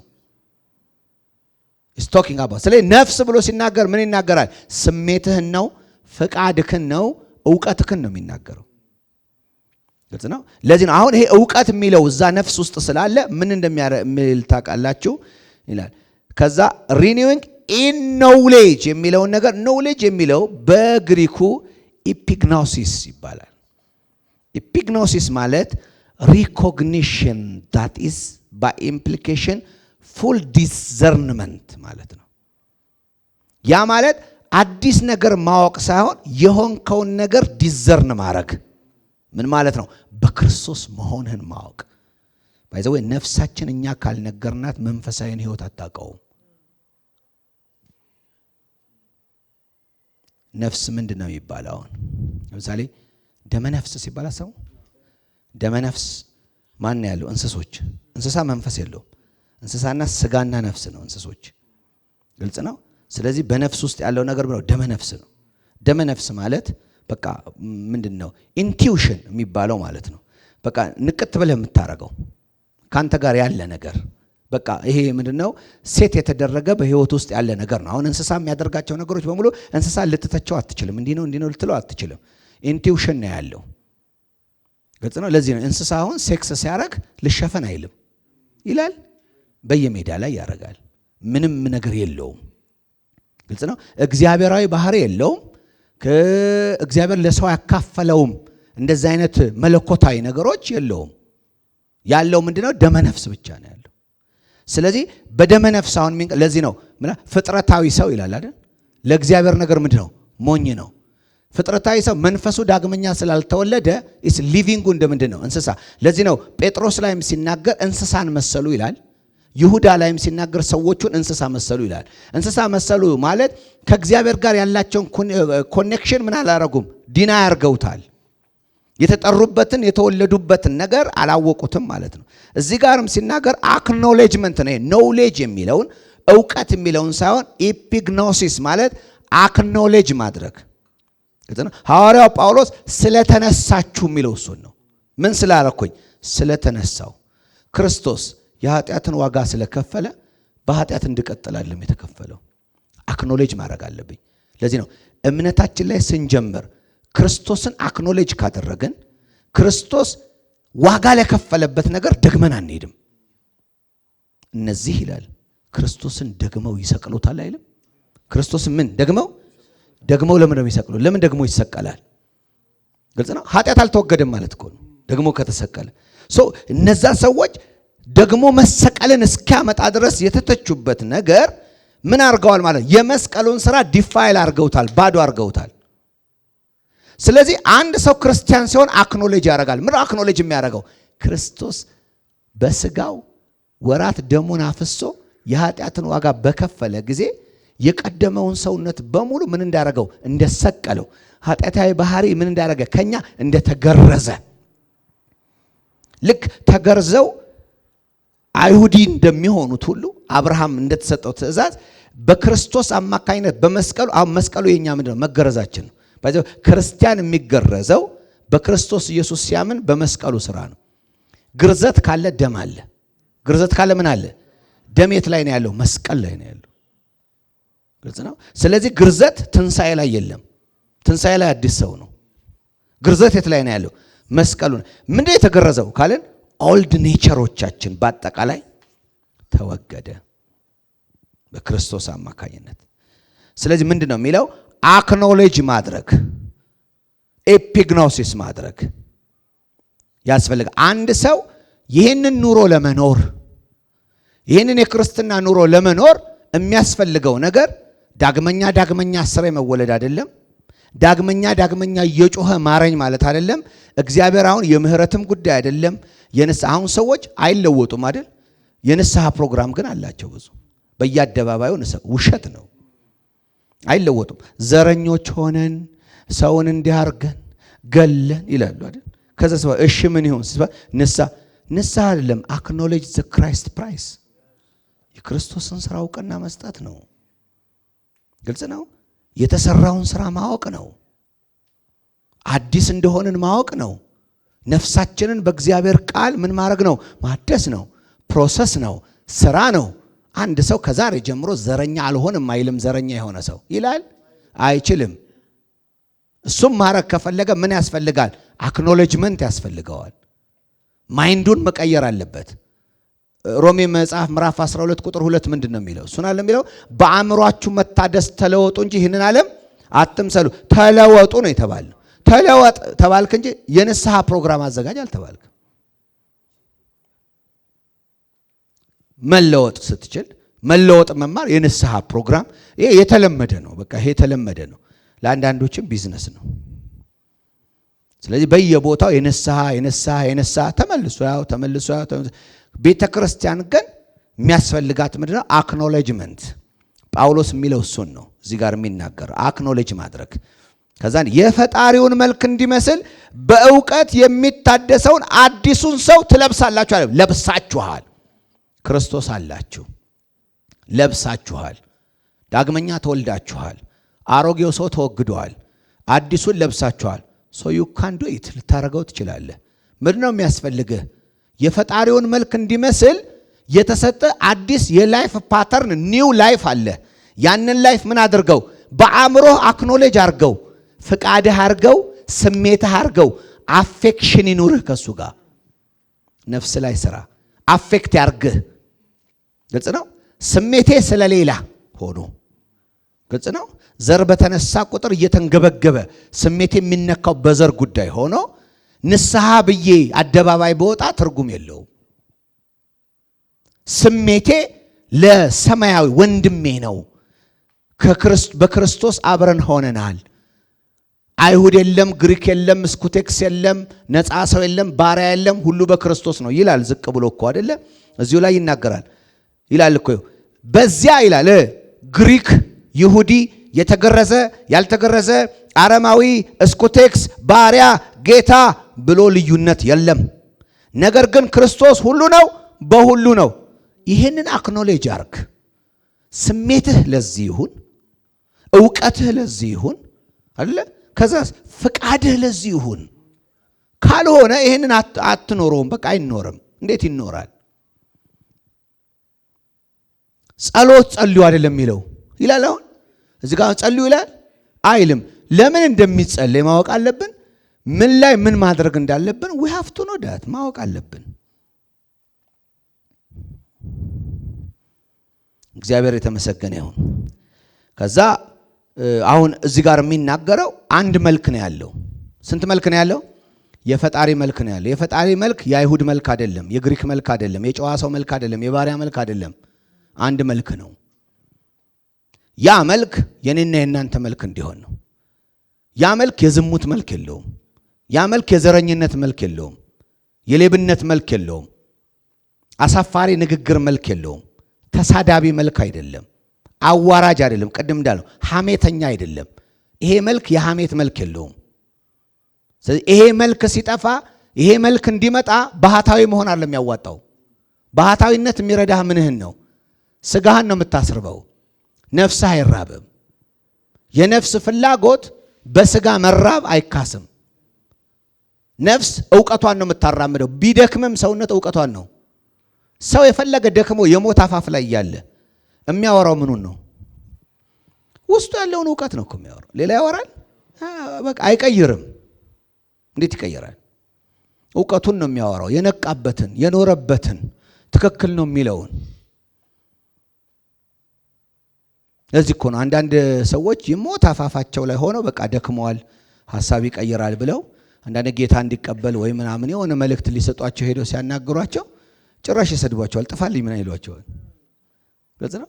የአካል መድከም የሰውን ሕይወት ለውጥ አያመጣም።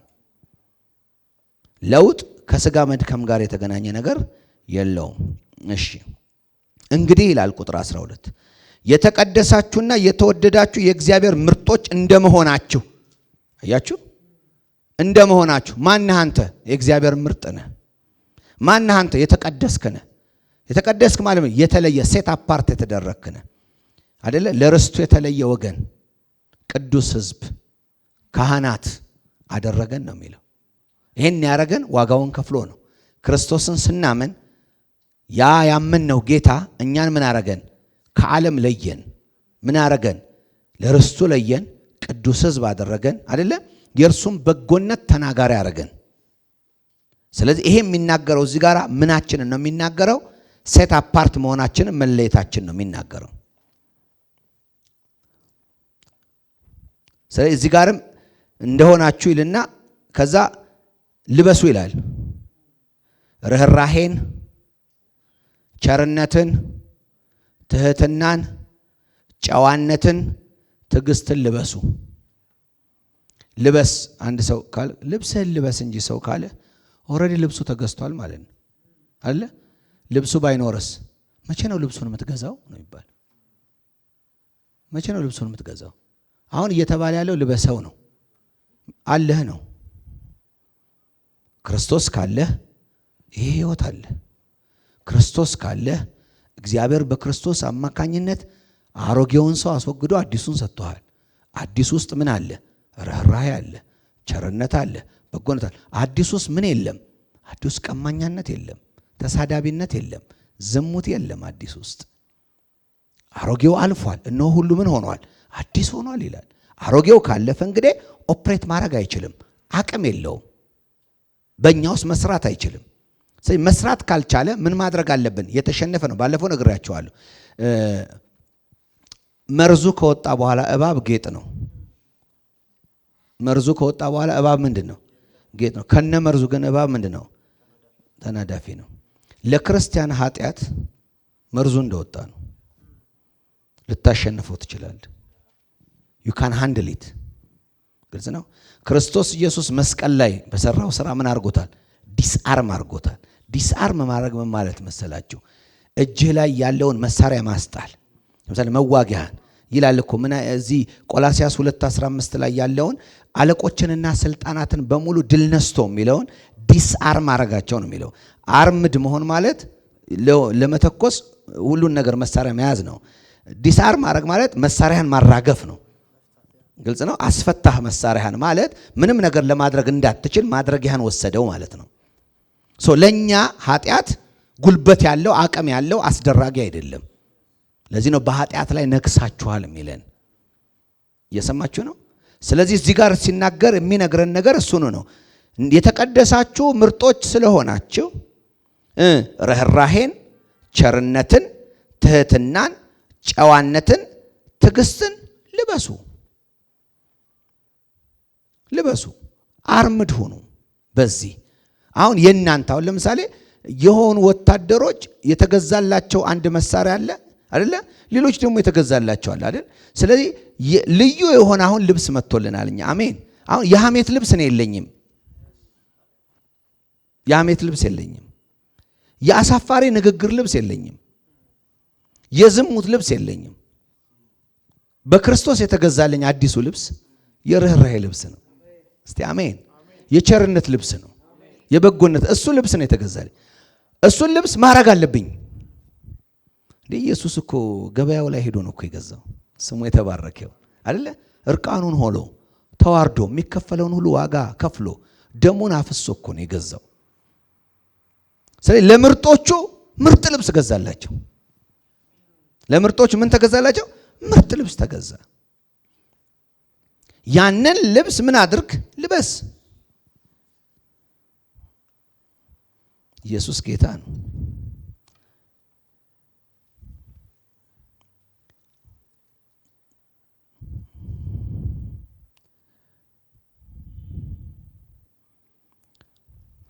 put on therefore as the elect of God ይላል። as the elect of God ማለት ለምሳሌ ኮምፓቲቢሊቲ ነው የሚያወራው።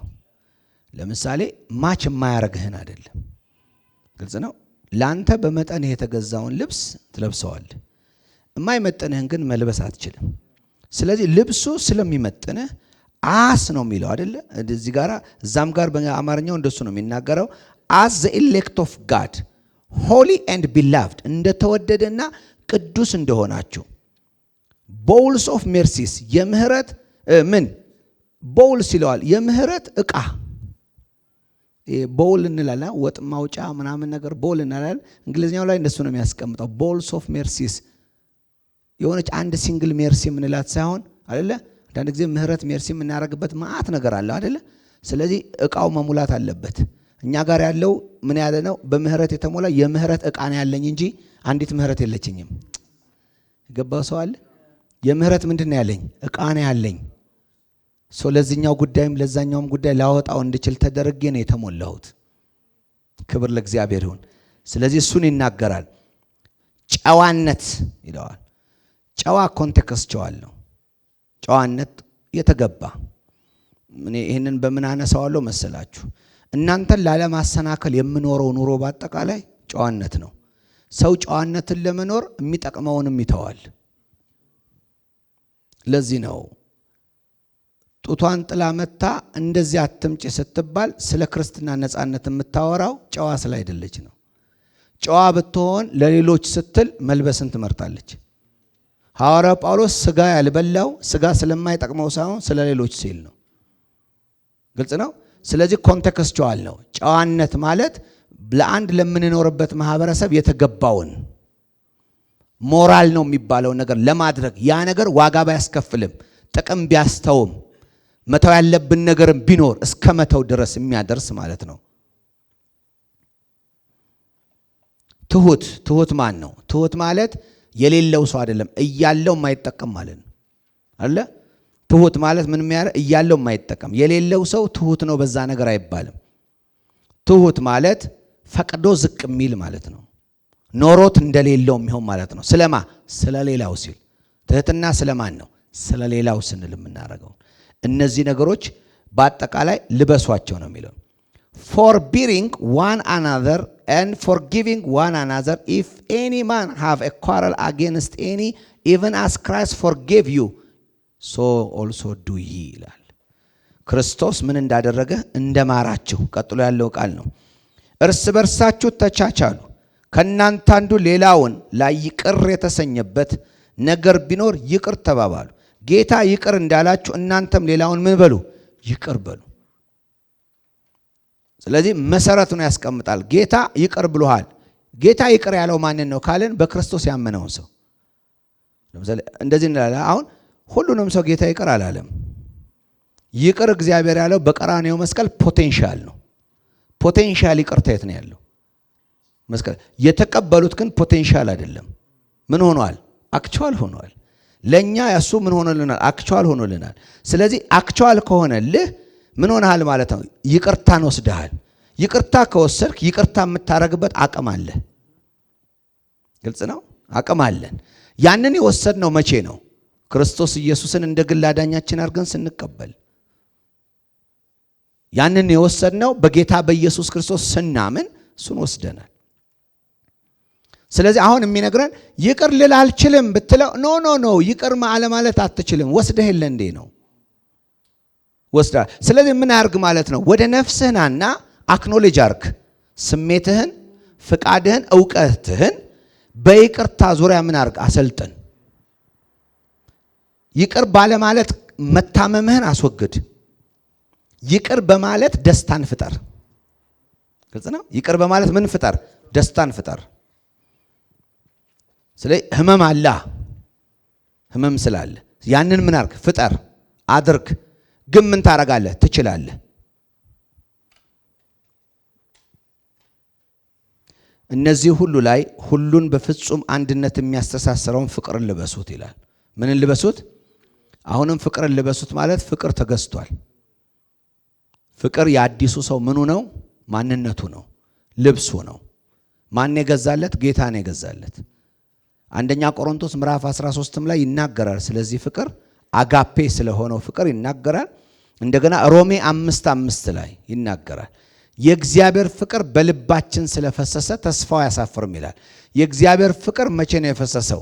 ክርስቶስን ሲቀበል አንድ የዳነ ሰው ልብ ውስጥ ፈሷል። በመንፈስ ቅዱስ አማካይነት ፈሷል። ለአዲሱ ሰው ማፍቀር የነፍሱ ጉዳይ ካልሆነ በስተቀረ ማንነቱ ይፈልገዋል። ግን አፌክሽኑ በላይ ያለውን አስቡ አይደል? ተመልክቷል። አሁን በላይ ያለውን አስቡ እንጂ በምድር አይደለም። በምድር ምንድነው? ጥላቻ። በላይ ምንድነው? ይቅርታ፣ ፍቅር፣ ምህረት። አሁን ላይ ያለውን አስብ። አሁን ከመጣላት ይልቅ ማፍቀርን ምን አድርግ ማለት ነው? አፍቅር፣ ለሱ ሙት። እየገባችሁ ነው? ምክንያቱም ምዕራፍ ቁጥር 2 ላይ ምንድነው የሚነግረን? አፈርሜሽን አለ የሚነግረን። ያ ማለት ምን ማለት ነው? አፍቅሩ ነው። ሰማይ ያለውን ውደድ ነው። አፍቅር ነው። ሰማይ ማለት አየሩ ማለቱ ሳይሆን የሰማይ ምንድነው የሚወደደው? ሰማይ ማለት ልብሳችን ነው። ባይዘዌ ሄደን አንደኛ ቆሮንቶስ ምዕራፍ 15 ላይ ስናነብ መንግስት ሰማይ የሚለውን ከዚህ መውጣት ነው። ይሄ መቀየር ነው። ይሄ ነው አይደል ያዘን? ከዚህ መውጣት ነው። ግልጽ ነው። ሪሊዝ ማድረግ ነው። ምን ገባበት አረንጓዴ ክልል ምናምን ኖሮ አይደለም። ስፒሪቹዋል ሪሌማችን ላይ አሁን ተይዘን ከመንፈሳዊ ክልል ጎለናል። ከኢየሱስ በርቀት ነው ያለ ነው። ይሄ ሲወገድ ግን እንቀርባለን። መንፈሳዊ ክልል ላይ በተለወጠው ማንነታችን ምን እናደርጋለን? ሙቭ ያለ ከልካይ እንሆናለን ማለት ነው። ስለዚህ አሁንም በሰማይ ብሎ ሲናገር በዚህ በመንፈሳዊ ማንነታችን በተቀመጥንበት በአብ ቀኝ ከክርስቶስ ጋር በተቀመጥንበት በዛ ያለው ምንድነው ካለን መንፈሳዊ ህይወት ውስጥ ምን አለ ማለት ነው? ሌላ ነገር የለም። አሁን ለምሳሌ እዛ ጋር ወርቅ አለ፣ ብር አለ አይደለም። ትህትና አለ ነው። ፍቅር አለ ነው። እግዚአብሔር ጋር ስትሄድ የምታገኘው ወርቅ አይደለም። እግዚአብሔር አፍቃሪ ነው። ያ ማፍቀሩን በንባብ የነገረክ ስለ ፍቅር በቀራንዮ መስቀል ላይ የነገረህ እግዚአብሔር ሪል አፍቃሪነቱን ፕራክቲስ ታደርጋለህ። ስሙ የተባረከው። so we don't get anything ምናገኘው ነገር ምንድነው? ይሄ ነው። ስለዚህ ሰማይ ላይ የተቀመጠ ትሬዠር ምንድነው ካልን የፍቅር፣ የትህትና፣ የንጽህና አይደለ? እነዚህ ናቸው። ስለዚህ እነዚህን ምንድነው የሚለው? የነዚህ ሁሉ ደግሞ ዋና የሚሆነው ፍቅርን ልበሱ እንዲህ ይላል። በፍጹም አንድነት የሚያስተሳስረውን ካለ ሁሉ ነገር የሚተሳሰረው በምንድን ነው? ፍቅር። ፍቅር የሕግ ሁሉ ፍጻሜ ነው። ፍቅር የምን ፍጻሜ ነው? የሕግ ፍጻሜ ነው። ስለሱ ገላትያ ላይም ስናጠና አይተነዋል። እንድናነበው ያክል ወደዛ ልምጣ። እንዲህ ይላል ገላትያ መጽሐፍ ምዕራፍ 5 ቁጥር 13። ገላትያ መጽሐፍ ምዕራፍ 5 ቁጥር 13 ወንድሞቼ ሆይ ነፃ እንድትሆኑ ተጠርታችኋል። ነፃነታችሁ ግን ስጋዊ ምኞታችሁን መፈጸሚያ አታድርጉ። ምናችሁን መፈጸሚያ? ስጋዊ ምኞት ምን ያልነውን ነው? ቅድም ምድራዊነት አትፈልጉት። በላይ ያለውን እሹ እንጂ በምድር ያለውን አልተባለም። እሱ ማለት ነው እንግዲህ። ስለዚህ አንዳንድ ሰዎች ነፃ ነኝ ብለው በነፃነታቸው ምድራዊ ነገርን ነው የሚያከናውኑት። ግን አታድርጉት፣ ተለወጡ ነው የሚለው። ምን አድርጉ ነው የሚለው? ይልቁንም አንዱ ሌላውን በፍቅር ያገልግል። አሜን። አንዱ ሌላውን በምን ያገልግል? በፍቅር ያገልግል። ከዛ እንዲያ ሕግ በአንድ ቃል ተጠቃሏል። ይኸውም ባልንጀራህን እንደ ራስህ አድርገህ ውደድ የሚል ነው። ሕግ በስንት ቃል ተጠቃሏል? በአንድ ቃል። ምን ማለት? ባልንጀራህን ከወደድክ ሚስቱን አታባልግም። ባልንጀራህን ከወደድክ ንብረቱን አትቀማም። ባልንጀራህን ከወደድክ በንግግር አታስከፋውም። ባልንጀራህን ከወደድክ አታማውም። ፍቅር ሁሉን ነገር ምን ያደርገዋል? ይይዘዋል። አፍቃሪ ሪል አፍቃሪ ከኃጢአት ነፃ ነው። እየሰማችሁ ነው? ለዚህ ነው ሁሉን የሚያስተሳስረውን ፍቅር ሲል እነዚህ ያወራናቸው ነገሮች በአጠቃላይ የሚገቡት የት ነው? በፍቅር ነው። በፍቅር የሚኖር ሰው በቅድስና የሚኖር ሰው ነው። እግዚአብሔር የተባረከ ይሁን። ከዛ በኋላ ሕግ ሁሉ በአንድ ቃል ተጠቃሏል። ይሁን ባልንጀራህን እንደ ራስህ ውደድ የሚል ነው። ነገር ግን እርስ በርሳችሁ የምትነካከሱ የምትበላሉ ከሆነ እርስ በርሳችሁ እንዳትጠፋፉ ተጠንቀቁ ነው የሚለው። ፍቅርን መፈጸሚያ ነው። ለዚህ ነው አሁን የፍቅርንም ባህሪ ማየት እንችላለን። አንደኛ ቆሮንቶስ ምዕራፍ 13 ላይ አይደል? ፍቅር ዝም ብሎ መውደድ ነው መሳም ነው ብለን የምንገልጠው አይደለም። ካራክተር ነው። ካራክተሩም የእግዚአብሔር ካራክተር ነው። ፍቅር ምንድን ነው የሚያደርገው ብለን ስንመለከት ሁላችሁ እንደምታውቁት ከአራት ጀምሮ ፍቅር ይላል አለ 13 አንደኛ ቆሮንቶስ 13:4 ፍቅር ታጋሽ ነው፣ ቸርነት ያደርጋል፣ አይመቀኝም፣ አይመካም፣ አይታበይም፣ ተገቢ ያልሆነ ነገር አያረግም፣ ራስ ወዳድ አይደለም፣ አይበሳጭም፣ በደልን አይቆጥርም። ፍቅር ከእውነት ጋር እንጂ ከአመጽ ጋር ደስ አይሰኝም። ፍቅር ሁልጊዜ ይታገሳል፣ ሁልጊዜ ያምናል፣ ሁሌ ተስፋ ያደርጋል፣ በሁሉ ጸንቶ ይቆማል። ፍቅር ከቶ ምን አይልም? አይወድቅም ይላል። ከዛ ከምን ጋር እንደሚያነጻጽረው ታውቃላችሁ? ከሌላ ጋር ትንቢት ቢሆን ይሻራል፣ ልሳን ቢሆን ይቀራል ብሎ የጸጋ ስጦታዎችንም እየዘረዘረ የትኛውም የጸጋ ስጦታ አለኝ ከሚለው ሰው በላይ በጣም በእግዚአብሔር ዘንድ ፐርፌክት ላቭ ያለው ሰው ነው። ለዚህ ነው አሁን ሰው እየተነበየ ጸጋ ስጦታ ኖሮት ብዙ ነገር ሲያረግ አይደለ ሰዎች በጣም ይወናበዳሉ። ኋይኖት ነፍሱ ላይ ካልሰራ ሊያረገው ይችላል። ስለዚህ በእግዚአብሔር ዘንድ የተነበየ ሳይሆን ያፈቀረ ነው ዋጋ ያለው። ግልጽ ነው። የክርስቶስ የሞተለት ዓላማ በትክክል በሰው ውስጥ ቅድስና አክቹዋላይዝድ የሚደረገው በፍቅር በሚኖረው ሰው እንጂ በሚተነበየው ሰው አይደለም። ሐዋርያ በሆነው ሰው አይደለም። በፈወሰው ሰው አይደለም። ባስተማረ ሰው አይደለም። ቸርች በከፈተ አይደለም። ከስፍራ ስፍራ በወንጌል ስለሮጥ አይደለም። እነዚህ ነገሮች በጣም መልካምና ጥሩ ነገር አገልግሎታችን ቢሆኑም ግን እነዚህን ነገሮች ማድረግ ሳይሆን የእግዚአብሔር ቃል የሚናገረው ከዛ ያለፈ ነው። 15ኛው ቁጥር እንደ አንድ አካል ሆናችሁ የተጠራችሁበት የክርስቶስ ሰላም በልባችሁ ይንገስ፣ የምታመሰግኑም ሆኑ ይላል። አሜን። አሁንም የሚናገረው ለማን ነው? ለእኛ ነው። የማ ሰላም ይላል? የክርስቶስ ሰላም በልባችሁ ይንገስ ነው የሚለው። ይንገስ ማለት ምን ማለት ነው? ለምሳሌ ሰው ይኖራል። ሰውን ስታነግሰው ነው ንጉሥ የሚሆነው። ያ ያነገስከው ሰውዬ እኮ ሳታነግሰውን በፊት ሰው ሆኖ አለ። ስታነግሰው ነው ማተር የሚያደርገው። ስታነግሰው በአንተ ላይ ስልጣን ይኖረዋል። ካላነገስከው ግን በአንተ ላይ ስልጣን የለውም። አሁን የሚለን ምንድን ነው? አንግሱት ሲለን የሌለ ነገር አይደለም። ምን አድርጉት ነው? የክርስቶስ ሰላም ማን ውስጥ አለ? እኛ ውስጥ አለ። ግን አእምሮ ላይ በነፍሴ አልነገሰም። ከክርስቶስ ሰላም ይልቅ ጥሉ ይገናል። ግልጽ ነው። አዲስ የሚፈጠር አይደለም። ሲነግስ ኦፕሬት ያደርጋል። ለነገሰ ነገር መገዛት ይኖራል። የክርስቶስ ሰላም በእኛ ውስጥ በንግስና ደረጃ ሲቀመጥ ለሰላሙ ስንገዛ፣ ስለ ሰላሙ ስል ወንድሜን እቅር እለዋለሁ። ስለ ሰላሙ ስል ምን አደርጋለሁ? መተው ያለብኝን እተዋለሁ። ግልጽ ነው። አየህ፣ የክርስቶስ ሰላም ሲገዛ ንጉስ ሲሆን በአንተ ውስጥ አሁን አለ እኮ ክርስቶስ በእኛ ውስጥ አለ አይደለ? ክርስቶስ ሰላማችን ነው ብለን እንፎክራለን፣ እንዘምራለን፣ ብዙ እንናገራለን አይደል? እዛ ስራ ትክክል ነው። ያ ግን የክርስቶስ ሰላም በክርስቶስ ሰላምነቱ ተቀመጠ እንጂ አልነገሰም። ካልነገሰ ስሜቴን አልገዛም፣ ዕውቀቴን አልገዛም፣ አክኖሌጅ አላረኩትም። ግልጽ ነው። አላረኩትም። ስላላረኩት አይሰራም በኔ። ስለዚህ በተደረኩት ነገር በሙሉ ማሳደድ፣ ስም ማጥፋት፣ ማሯሯጥ፣ መግደል ጭምር ብዙ ነገሮች አደርጋለሁ። ለምን አደርጋለሁ? የክርስቶስ ሰላም። ከዛ ቁጭ አርገ አንተ እኮ ምናምን ስለ ክርስትና ደግሞ እናወራል። እዚህ ጋር መጥቶ ስለ ክርስትና ደግሞ ያወራል። ኢየሱስ ክርስቶስ እኮ ሞቶልን እኮ ምናምን ይላል አይደል?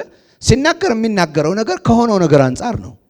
ፕራክቲካሊ ግን ደግሞ ስንመጣ የሆነው ነገር አልጠቀመውም። ለምን አልጠቀመውም? አላነገሰውም።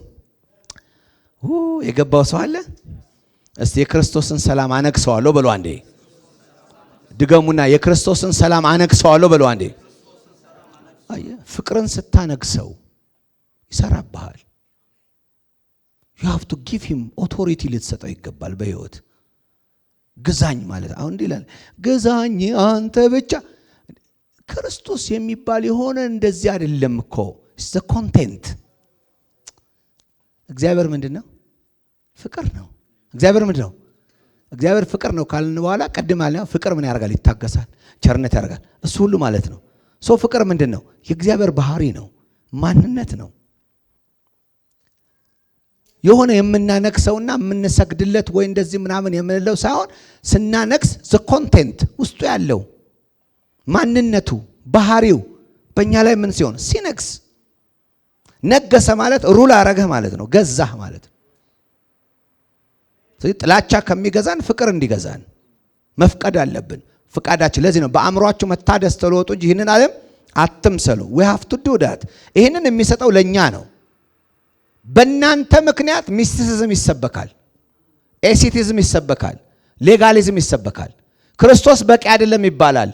ለምን ክርስቶስ በቂ አይደለም ይባላል? እኛ ይሄን ስላላረግን። ስለዚህ ይሄኛ ወደ ቦታችን ብንመለስ እነዚህ ሌሎች ሄሬሲዎች ክርስቶስን የሚያሳድፉ ትምህርቶች ቸርች ውስጥ አይሰለጥኑ።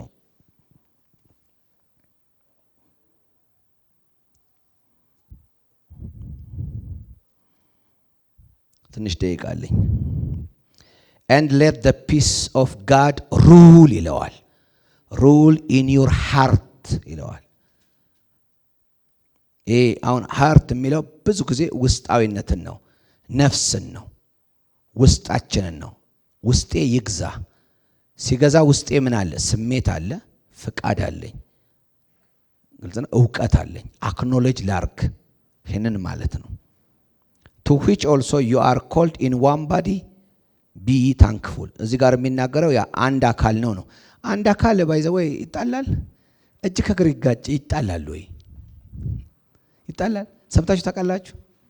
በዚህ በሰውነታችን ውስጥ አሁን አይን ያመጸበት ጊዜ አይደለ? አፍንጫ ካልበረርኩ ያለበት ጊዜ ትዝ ይላችኋል? ሴክሬት እኮ ነው። ዋን ባዲ ነን እኛ። ተደጋግበን ፍሎውን የምናረግና የምንገነባ ነን። ጥላቻ ተገቢ አይደለም። አክኖሌጅ ነፍሳችን ላይ ልናረግ ይገባል አንድ አካል እንደሆነን። አሁን ይሄ ስለ ሁሉ ውጭው አለ የሚናገረው። ምዕራፍ 4 ሲገባ ስለ ውጭ ይናገራል። አሁን ግን ምዕራፍ 3 እየተናገረ ያለው ስለ ውስጥ ነው፣ ስለኛ። ለአንድ አካል እንደተጠራችሁ አንድ እንደሆናችሁ። አካል እርስ በራስ አይጋጭም። አካል እርስ በራስ አይደማማም። አካል እርስ በራስ አይለያይም። በአካል ውስጥ ልዩነት የለም። በአካል ውስጥ አንድነት ነው ያለው።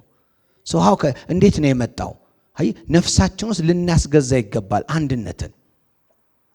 አይ የዘርን ኢሹ ልንፈታ የምንችለው፣ በጸጋ ስጦታ መለያየትን ልንፈታ የምንችለው፣ በቡድን በተለያየ ነገር ብዙ ነገሮችን በቤተ ክርስቲያን ውስጥ እያረግን የተቀበልነውን እውነት ዲፋይል የምናረግበት ላይፍ በሙሉ የመጣው ከዚህ የተነሳ ነው።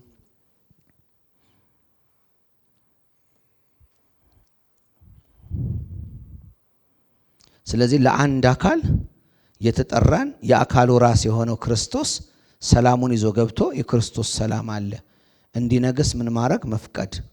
ከዛስ የምታመሰግኑ ሁኑ። እውነት ነው። ይህንን የመሰለ የእግዚአብሔርን ባህሪ ፕሌይ ለማድረግ እግዚአብሔር እኛን በመምረጡ ምስጋና ይገባል። እስቲል እግዚአብሔር እኛን መረጠ። አመፀኛ የነበርነውን እግዚአብሔር ምን አደረገ? ወሰደ። እስቲል ሐዋርያው ጳውሎስ እየኮነነ አይደለም፣ ለመሆን የሚያስችለው ብቃት በእናንተ ውስጥ ተቀምጧል እያለ ነው የሚናገረው። አመስግኑ ይላል። ከዛ የክርስቶስ ቃል በሙላት ይኖርባችሁ ይላል። የማ ቃል? ዘሄድ ማለት ክርስቶስ የቤተ ክርስቲያን የአካሉ ምንድነው? ራስ ነው። ራስ ምንድነው? ራስ ሄድ ማለት ሶስት ነገር ነው ያለው። ሄድ አውቶሪቲ ነው። ሄድ ሪስፖንሲቢሊቲ ነው። ሄድ ሊደርሺፕ ነው። መሪነት ነው፣ ስልጣን ነው፣ ኃላፊነት ነው። የዚህ አካል ራስ ነው ስንል ባለስልጣኔ ነው እያለን ነው። ኃላፊነት በእኔ ላይ ወስዷል፣ መሪ ነው እያለን ነው። ስለዚህ የሱ ቃል በሙላት ይኖርባችሁ ካለ በሙላት የሚለው ነገር ያው እዚህ የቆላሲያስ መጽሐፍ ላይ ሙላት የሚል በተደጋጋሚ ተነግሯል። ለምን? ወደ ፉልነስ የምንጓዘው በዚህ ነው ብለው ሄረሲ ስለሚናገሩ ፉልነስ ሁልጊዜ እየተደጋገመ ይነገራል። እኛ ግን አንዴ ሙሉ በሆነው በክርስቶስ ምን ብለናል? ተሞልተናል። ክብር ለእግዚአብሔር። እዚህ ጋር ግን የሚናገረው ምንድነው? በሙላት ይኖርባችሁ ማለት አክኖሌጅ ፉል ያርጉት ማለት ነው። ሙሉ በሙሉ። በሌላኛው ላንበው። let the word of Christ dwell in you richly። ምክንያቱም አንድ ነገር በብዛት በእኛ ህይወት ውስጥ ሲሆን፣ ለምሳሌ ሰው በልቡ እንዳሰበው እንዲሆን ነው አይደል? ስለዚህ አንድ ነገር ሁለንተናችሁን በጣም በብዛት ሲቆጣጠረው የዛ ነገር ምንድናችሁ አይደል? እንዲህ ነው የሚለው ቃሉን የሚሰማ ይላል የተፈጥሮ ፊቱን በመስተዋት ተመልክቶ ወዲያው እንደሚረሳ ይሆናል። ለምን? በሙላት የለበትም። ለዚህ ነው ኢየሱስ ሰሚዎች ብቻ አትሆኑ፣ ምን አረጉ? አድራጊዎችም ሁኑ። የሚያደርጉ እነማን ናቸው? ሙላት ላይ የመጡ ናቸው። ሙላት ላይ ያልመጡ ሰዎች አያደርጉም፣ ሰሚዎች ናቸው። አያችሁ ልዩነቱ? ስለዚህ አሁን ይህንን በውስጣችን የተቀመጠውን ህይወት በኑሮ ለመግለጥ በሙላት ይኖርባችሁ የሚለን ሰሚዎች ብቻ ሳይሆን ወደ ማድረግ የሚያመጣ የመገዛት ልክ ይሄ ቃል ሲገዛን። አንዳንድ ጊዜ ሰዎች የእግዚአብሔር ቃል እኮ እንዲህ ይላል ስትሏቸው ይላል አውቃለሁ ፓስተር ግን በቃ አልችልም የሚል ሰው እንዴት ታስቡታላችሁ? አሁን ይሄ በዚህ ቃል በሙላት ተይዟል? አልተያዘም። ፍቼ እግዚአብሔር ቃል እንደሚጠላ ቃል ነው። ቢሆንም ግን መፍታት ፈልጋለሁ። በዚህ መንገድ እኮ መስራት ጥሩ አይደለም፣ ይሄ ኃጢአት ነው፣ በዚህ መንገድ መስራት የለብም፣ ስራህ ላይ ይሄንን ነገር አታስገባ ፓስተር፣ ያለዚህ አይሰራም፣ የእግዚአብሔር ቃል እንደሚል አውቀዋለሁ። አልተያዘበትም፣ አቅጣጫ አይቀየርም። ሰው በተያዘበት በሞላው ነገር ስናጠና ኤፌሶን ላይ ትዝ ይላችኋል። የእግዚአብሔር መንፈስ በምን ይኖርባችሁ? በሙላት ይኖርባችሁ። ይሄ አቻ ቃል ነው። እንዲያውም ኤፌሶን ላይ እና ይሄ በሙላት መንፈስ ይሙላባችሁ። ሰው መንፈስ ሲሞላ አክቲቬት ይሆናል፣ ይሰራል። ሰው ሲሞላ ከዛ ያንን ሙላት ከምን ጋር ነው የሚያገናኝ? ከስካር ጋር። መንፈስ ይሙላባችሁ እንጂ በወይን ጠጅ ምን አትበሉ። ስካር አንድ ብርጭቆ ላይ ነው እንደ ያለው አይደለም። እየተሞላ ሲመጣ ነው ስካር የሚመጣው። ወደ ማድረግ ደረጃ የሚያመጣ የእግዚአብሔር ቃል ሙላት ያስፈልጋል። ኮንቪንሲንግ ማድረጉ ፍቃዴን፣ ስሜቴን፣ ዕውቀቴን በሙሉ ምን ችግር አለው ምለውን አልፎ ማስደረግ የሚችል ዲሲሽን ላይ መምጣት አለበት። ሙላት ግልጽ ነው። እዛ ድረስ መምጣት አለበት። ካልተሞላሁት አያስደርገኝም። ለምሳሌ ሁሉ ጊዜ የእግዚአብሔርን ቃል አንብበን ማናደርገው ለምንድነው ሲባል ማናደርግበት ምክንያት ውስጣችን ላይ ያለ ሙግት አለ። አሁን ሰውን ቁጭ አርገ ስለየትኛውም ስለሳተው ነገር ስታናገረው እኔኮ ብሎ የሚነግር ውስጡ ያለ ምን አለ? ዕውቀት አለው፣ ስሜት አለው፣ ፍቃድ አለው። ስሜቱና ፍቃዱ ከምትነግረው ከእግዚአብሔር ቃል ጋር ክርክር ይገጥማል። ይሄ ሰው በሙላት ስላልመጣበት ሊያረገው አይችልም። ግልጽ ነው። ስለዚህ ለውጥ አያመጣም ማለት ነው። የተሞላውን ያደርጋል። ባይ ዘ ወይ በዚህ ካልተሞላ በዛኛው ተሞልቷል። መሞላት አይቀርም ግን ተሞልቷል በዛኛው። የእግዚአብሔር የክርስቶስ ቃል ይሙላባችሁ ሲል ይሄንን ላይፍ ልንሞላው ይገባል። መሞላት ማለት ዳግመኛ መወለድ ሳይሆን ፉሊ ኮንትሮልድ መሆን። ቅድም እንዳለ ስንጀምር እንዳልነው አፈርምድ ወይም ምንድነው አፈርሜሽን ወይም ደግሞ ይሄ አፌክሽን ሳይሆን አፌክሽን ይሄ ስትሮንግ የሆነ ላቭ ፎር ሄቨንሊ ቲንግስ ለሰማያዊ ለሆኑ ነገሮች ፍቅር የሚያስይዝ ኮንቪንሲንግ መፍጠር ማለት ነው። ያን እንዲፈጥር ሙላቱ መምጣት መቻል አለበት። ስለዚህ በሙላት ይንባል። ስለዚህ ሙላት የሌለባቸው ሰዎች ሊያረጉት ስለማይችሉ አስቀድሞ እዚህ ጋር ምን እያለ በሙላት ይኖርባችሁ ይላል። እርስ በርሳችሁ በጥበብ ሁሉ ተመካከሩ፣ ተማማሩ። እስቲ ተማማሩ በሉ አንዴ። መማማር አለ፣ መመካከር አለ። ከዛስ ምን ይላል? በመዝሙርና በመሐሌት በመንፈሳዊ ቅኔ በማመስገን በልባችሁ ለእግዚአብሔር ምን በሉ? ዘምሩ። ይህን ቃል ኤፌሶን ላይ ይናገረዋል።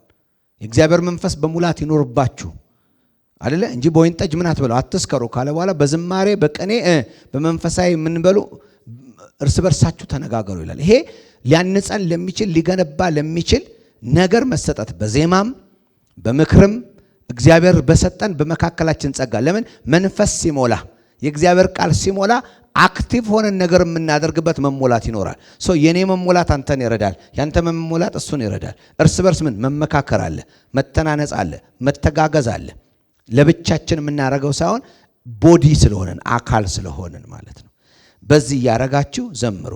በእርሱ በኩል ለእግዚአብሔር አብ ምስጋና እያቀረባችሁ በቃልም ሆነ በተግባር የምታደርጉትን ሁሉ በጌታ በኢየሱስ ስም አድርጉት። በምን በቃልም ሆነ በምን በተግባር። ስለዚህ ኑሮ ቃል ብቻ አይደለም፣ ምንም ነው ማለት ነው፣ ተግባርም ነው። ስለ ተግባራዊ ነገር ነው አሁን የሚነግረን። ስለዚህ በምን ስም አድርጉት? በጌታ በኢየሱስ ስም ማለት በጌታ በኢየሱስ ስም እበላለሁ ማለት አይደለም። ስትበላም ስትጠጣም ለእግዚአብሔር ክብር ብላ ይላል አይደል? አንደኛ ቆሮንቶስ ምዕራፍ 10 ላይ ስትበሉም ስትጠጡም ለማን? ለእግዚአብሔር ክብር ብሉ። በማያስቀይም መንገድ እግዚአብሔርን በሚያከብር መንገድ። ለምሳሌ ልጸልይልህ ብል መጸለይ ላይ ብቻ አይደለም፣ ለእግዚአብሔር ክብር በሚያመጣ መልኩ መጸለይ ያለበት። አንተን ሂሙሌት በሚያረግ በሚያዋርድ ያንተን ሚስጥር እዚህ ላሉ ሰዎች ዝርግፍግፍ አድርጌ በመናገር ሂሙሌት በማድረግ ነገ እኛ ጋር እንዳትቆም በማድረግ ለእግዚአብሔር ክብር የሚሆን አገልግሎት የለውም። ግልጽ ነው።